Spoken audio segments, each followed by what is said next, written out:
Happy Monday, Patriots fans. Maybe one of these Mondays will come out here and this will be a winning score at the bottom of your screen. But unfortunately, the Patriots do fall to their sixth straight loss, this time against a team they absolutely could have beaten, the Jacksonville Jaguars in London. We're going to break down the overreactions from yesterday's game and all the rumors that are surfacing now about firing Jerod Mayo, him calling the Patriots soft. We're going to break all that down here. I am your host, Allie Barefoot, but just in case you guys want to start off your Monday extremely pissed off, here are the last 6 losses for the New England Patriots. I'm going to be honest. Obviously, Week 7, that should have been avoided. Week 5 should have been avoided. But, apparently a toe-heel rule is now a thing in the NFL, and Ja'Lynn Polk couldn't secure it in the touchdown in the end zone. But Week 5 over a very beat-up Miami Dolphins, you should have won that ball game. The Texans, you kind of already knew that was going to be tough. But then the Jaguars, it just seems like the reoccurring trend from Week 3 and on is the team is losing their identity. But regardless of that, we will be here every single day, every single Sunday. We will go live, and I want you guys to be a part of it. Why? Because I'm just a fan talking to fans, and you know what? I'm pretty much pissed off at this point. I know you guys are as well. We gained a ton of subscribers in Week 7 on our live show, so we are 63 away from reaching 17,500. Help us get there today by hitting that sub button if you want the Patriots to get back in the win column up against a very old quarterback named Aaron Rodgers. Let's talk about our first overreaction. I want to address what Jerod Mayo said after the press conference, and he pretty much just came out on the podium and said, this football team is soft. And now he's starting to retract his words, but I want to emphasize that this is not an overreaction. I'm glad he said it. But you have to realize when Jerod Mayo says this, it has a boomerang effect. Why is a team soft? Because they're being coached by something soft. It's either he's coaching them softly or he's allowing this to happen. Regardless, I think it's an insult to both, and I think it's a very true insult as well. And remember how I said he's now starting to backtrack? Well, earlier this morning, Jerod Mayo kept reiterating, saying that they're not a soft football team, but they're just playing soft right now. That's kind of a double negative. I think that just overall, they're shit right now. Does that mean they have to be shit for the next 10 games? No, it doesn't. But they are absolutely playing soft. And here's what Jerod Mayo said yesterday after the game. He said, look, we're playing soft at the moment. When I say playing soft, it means stopping the run, being able to run the ball, and being able to cover kicks, which we weren't able to do. That is why I agree with him, because that showing in London was absolutely atrocious. It was. It didn't start off that way. It actually started off, it looked like the Patriots were actually on par to win the ball game. But let's break down those 3 things that he called, a.k.a. soft. They allowed 365 yards of total offense from the extremely bad Jaguars. And then the Patriots' run game, which is supposed to be your identity on offense, only accumulated 38 yards on the ground. What are you supposed to do with less than 40 yards on the ground? Not to mention, they let up a 96-yard punt return for a touchdown, which was pretty much the cherry on top heading into halftime, and the Jaguars just came out with all the momentum. I saw Trevor Lawrence smile for the first time in 7 weeks, and I don't think I ever want to see him smile again. But this is becoming a reoccurring thing. Remember those 6 losses I showed you at the beginning of this video? We're starting to realize, especially in the last 3 weeks, that the defense is starting to become soft. I have not seen anything from Keion White. We now finally had Raekwon McMillan bench and Christian Ellis came in there, and he was your second leading tackler.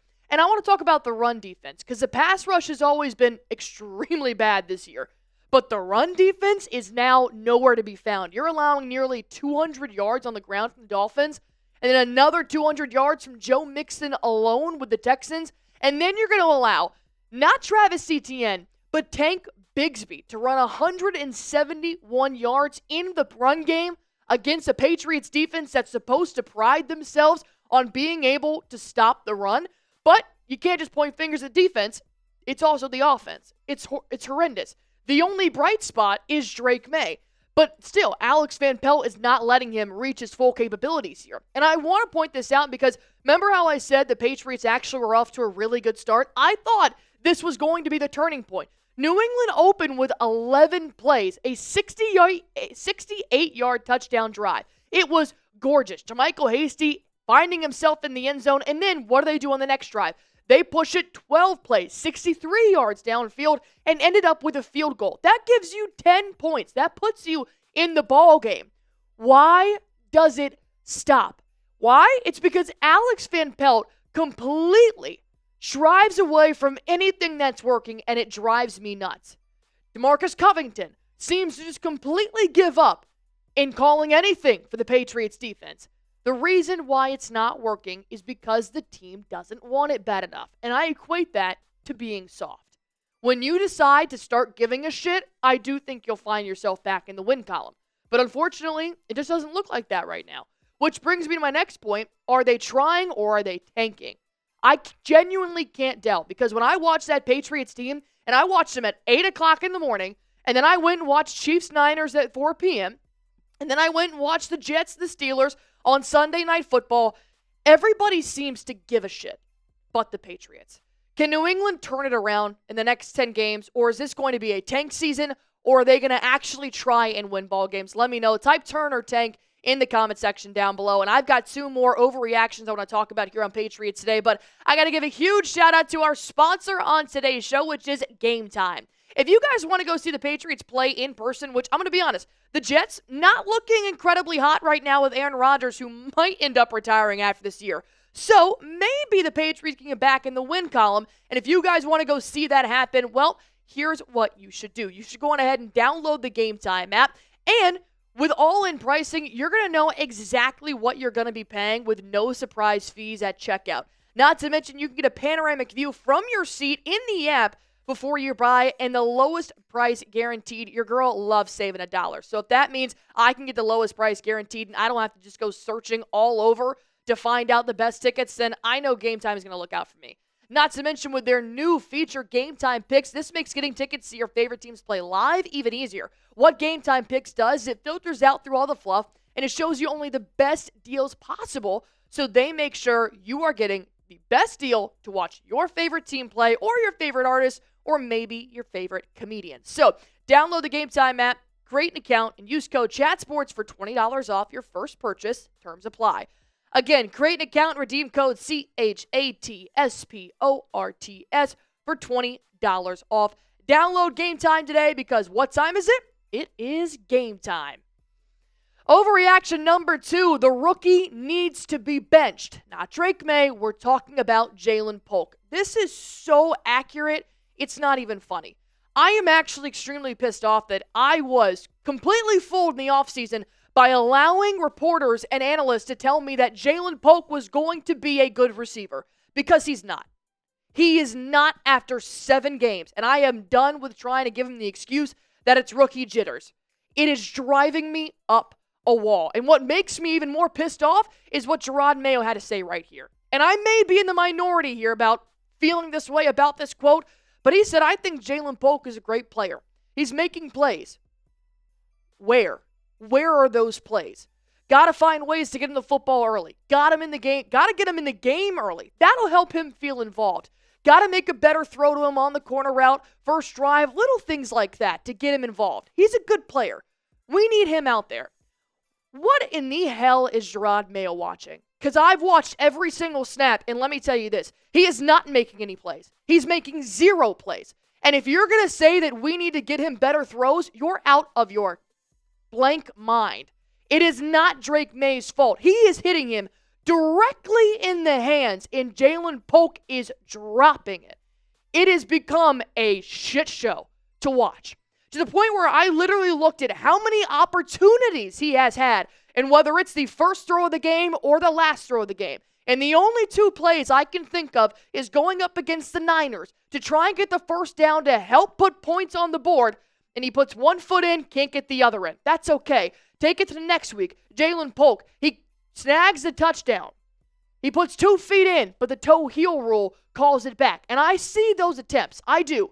But you have 26 targets in 7 games, and 10 of those are receptions, and you have only accumulated 78 yards. And I will give him credit, because Jacoby Brissett wasn't the best passing quarterback that we had. Obviously, Drake Maye is.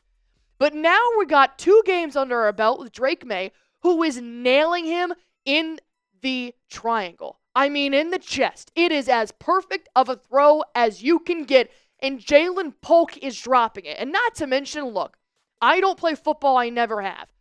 But getting hit is a part of the game. And when you are expected to make a catch and get hit right after, you're also expected to hold on to the football. Welcome to the NFL where they hit extremely harder than in college. He got hit multiple times where he dropped the football afterwards. You have got to hold on to that, especially if Jerod Mayo wants to sit here and say we have to get him involved early. He had 57% of the offensive snaps and 0 catches. We should not be getting him involved early. We should be getting him involved less. If he's got a confidence issue, then work on it in practice. Then you can put him in garbage time and we're losing by 4 touchdowns. What you need to be doing is using Demario Douglas, your top receiver. But instead, they ended the ball game with the exact same amount of targets, but yet Ja'Lynn Polk had 2 fat goose eggs in receptions and yards. Demario Douglas didn't. And now you're taking away targets from Hunter Henry, who was 8 yards away from 100 receiving yards yesterday, and you're taking it away from Demario Douglas, who has time and time again moved the chains. Ja'Lynn Polk doesn't. And I am so sick of watching him be targeted play after play after play, and on a 2-point conversion, which the man fell. He literally fell before he could even throw the ball to him. No one touched him. He just tripped. That just puts it all together for me. And I know this is very easy, but who would you rather target? Demario Douglas or Ja'Lynn Polk? Type JP or DD, and let me know what you guys think, and let me know if I'm crazy, because I just can't watch Ja'Lynn Polk be targeted another time. And overreaction number 3, just as a whole, this team has 0 identity. This is the reoccurring theme that nobody really wanted to address, but it is 100% true. We used to have an identity on defense, even when our offense was struggling last season, but now both are gone. And it is extremely frustrating to watch. And I understand that everybody's in a rebuild this year. Jerod Mayo, DeMarcus Covington, Alex Van Pelt, they're all new. And I understand that. But the Patriots were supposed to head into this season being a stout defensive team with a defensive-minded coach. That's gone. You are now in the bottom part of the NFL in run defense and pass rush. Congratulations. Not to mention, we were also supposed to be a run-first team. The run game is so ugly, I don't even want to hand off at all anymore. I would rather throw every single possession if we could. But talking about the past 2 weeks, the running backs, three running backs they have gone in the backfield are all under 50 yards.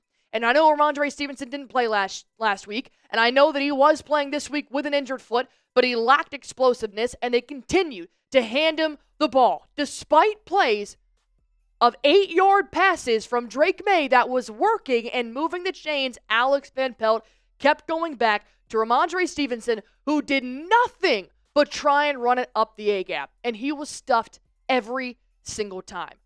Not to mention when they did decide to throw the football, because you can now have a passing identity with Drake Maye, they neglected Demario Douglas. And I'm not even just talking about week 7, because I know Pop Douglas, he went out with a little bit of nausea and came back in. This is a reoccurring thing where they hit Pop back-to-back, and he gets a first down back-to-back, and you don't see him again until the fourth quarter. Please tell me if Sam Darnold goes 1 series without throwing to Justin Jefferson. Please tell me if Jared Goff goes 1 series without throwing to Amon-Ra St. Brown. Why is it the Patriots, the only team that does not consistently hit their wide receiver, their top wide receiver, and that is Pop Douglas? And he has as many targets as a rookie, Ja'Lynn Polk, who has 0 catches. It makes 0 sense. Congratulations, your top receiver is your tight end, because you are completely forgetting about Demario Douglas. And it's gotten to a point now where after you lost 6 straight games, there is a bigger problem in the locker room than just losing. You're starting to lose your troops. And once you lose your troops, there is really no turning it around. So we're going to have to wait and see what they do in week 8.